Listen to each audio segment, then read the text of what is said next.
రంగారెడ్డి జిల్లా మంచాల మండలం ఆరుట్లలో వ్యవసాయ సహకార సంఘం సర్వసభ్య సమావేశం నిర్వహించారు. ఈ సమావేశానికి ఎమ్మెల్యే మల్రెడ్డి రంగారెడ్డి హాజరయ్యారు. ఈ సందర్భంగా ఆయన కూరగాయల మార్కెట్కు శంకుస్థాపన చేశారు. పరపతి సంఘాలు రైతులకు ప్రయోజనకరంగా ఉంటాయన్నారు మల్రెడ్డి రంగారెడ్డి. కాంగ్రెస్ ప్రభుత్వం ఏర్పడిన తర్వాత ప్రతి రైతుకు 2 లక్షల రుణమాఫీ చేసిన ఘన కాంగ్రెస్ పార్టీకి దక్కిందన్నారు.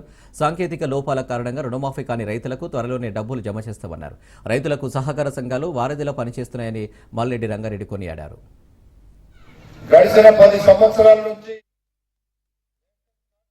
దాదాపుగా 50 లక్షల రూపాయలతోని అందరికీ అక్కరొచ్చే విధంగా ఈ గ్రామంలో ఉండేటువంటి రైతాంగానికి, రైతు కూలీలకు, గ్రామ ప్రజలకు అందరికీ అన్ని విధాలుగా ఆదుకునే విధంగా ఒక మంచి అధునూతనమైనటువంటి మార్కెట్ను కడితే మన ప్రజలకు అవసరం వచ్చేటువంటి నిత్యావసర సరుకులను కూడా అమ్ముకునే విధంగా ఈ మార్కెట్ను తయారు చేయాలనేటువంటి కార్యక్రమాన్ని ఈ సంఘం ద్వారా ఈరోజు మొదలు పెట్టినాం.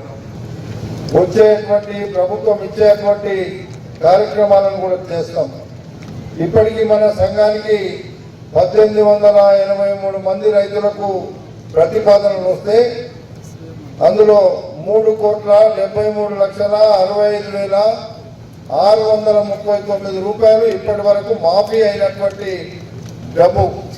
అతి త్వరలో కొన్ని పేర్లు మిస్టేక్తోనో లేకపోతే అకౌంట్ల మిస్టేక్తోనో ఇంకా ఇవ్వలేదు.